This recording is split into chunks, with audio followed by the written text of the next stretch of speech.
Let's discuss today very important topic, Cauchy's integral formula. This is very important topic from examination point of view also.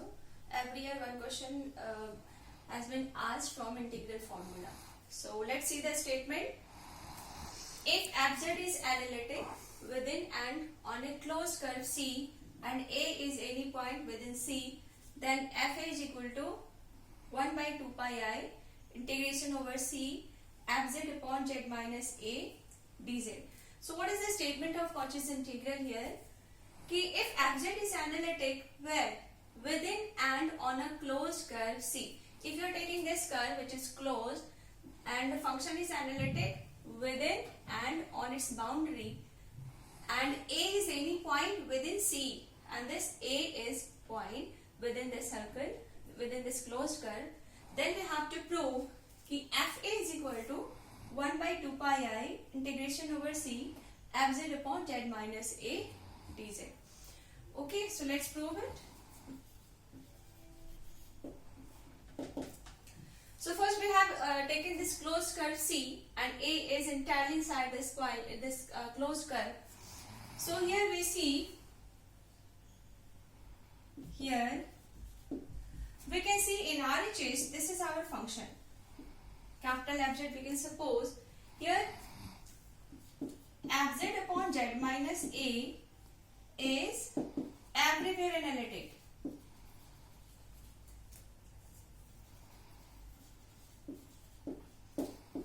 In closed curve C, except one point. Which point?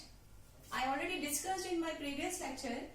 By equating denominator, you can find that singular points where function is not analytic. So this function is analytic everywhere except one point, and that point is z is equal to a. So analytic in closed curve C except the point A. And where is this point? This point is inside the closed curve C. So now, by taking A at center, we will draw a small circle inside the closed curve C, and whose radius we will take small r. So, we have drawn here the circle A, whose center is A, and radius you can suppose r. R1 ले लो. Okay, we have taken R1 radius. Okay. So now, according to Cauchy's integral theorem,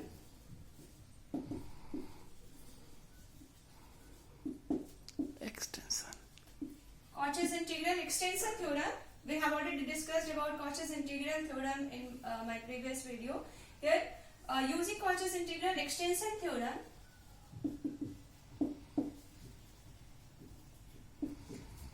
we have integration over C fz dz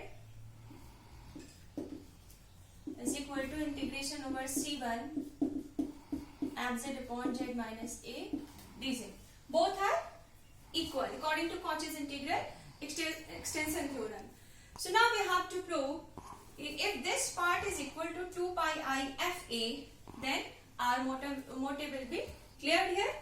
So now see, we have integration over C1 fz upon z minus a dz. Here, suppose this is equation first. So for RHS, the equation of the circle is z minus a is equal to r1. So C1 circle is modulus of z minus a is equal to r1. This implies z is equal to a plus r1 e to the power I theta, and this implies dz is equal to r1 I e to the power I theta d theta. So we have changed dz into theta.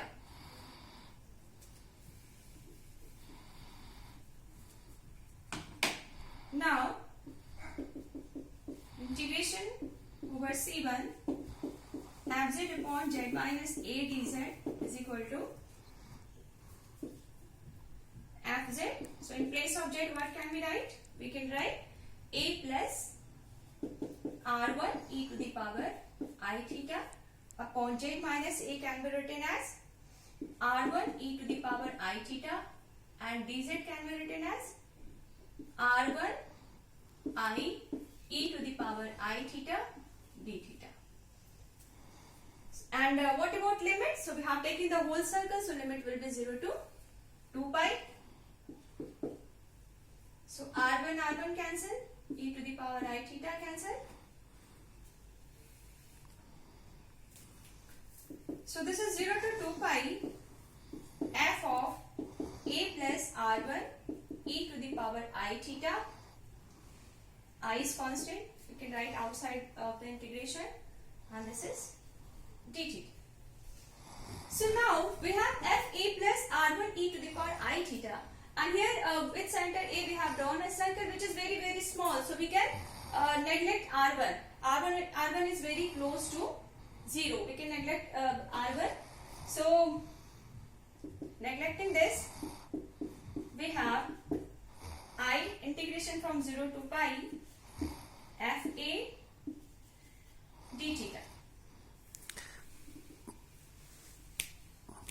Taking r1 it tends to 0 like that. So why we have taken this? So you have to mention here r1 is very small, tends to 0. So neglecting this, we have this term. Now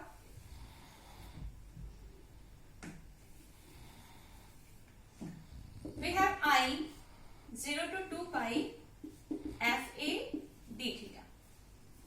So f a is constant, so f a into I, and integration of d theta is theta, and limit is 0 to 2 pi. So we have 2 pi f a into I. So now from equation first, we were having this is equal to c1 fz dz upon z minus a. And from equation first,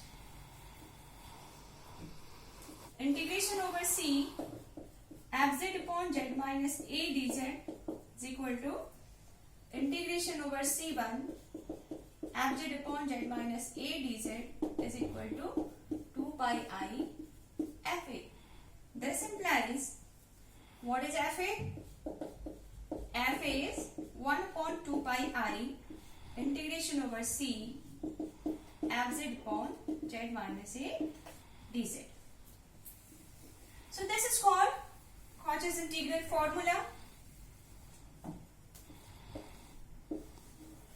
Hence proved. Okay. So there are so many questions based on Cauchy's integral formula. Using this formula you can prove this. So this is not for first order only. So for derivative we can write f dash a also with the help of this. So f dash a is equal to 1 upon 2 pi I integration over c fz dz upon z minus a whole square. And in similar manner we can write this formula for nth order also, and that is fna. N stand for n time derivation. So fna is equal to n factorial upon 2 pi I integration over c fz dz upon z minus a to the power n plus 1. So you can see here one time differentiation we have power 2 here, n time differentiation we have power n plus 1 here, no differentiation so power is 1. This way you can remember this formula, and for n here we have n factorial, for 1 we have 1 factorial, for 2 we will have 2 factorial there. So this way you can remember this formula, and when you have questions, first you will observe that this question will be solved by which formula here. Okay.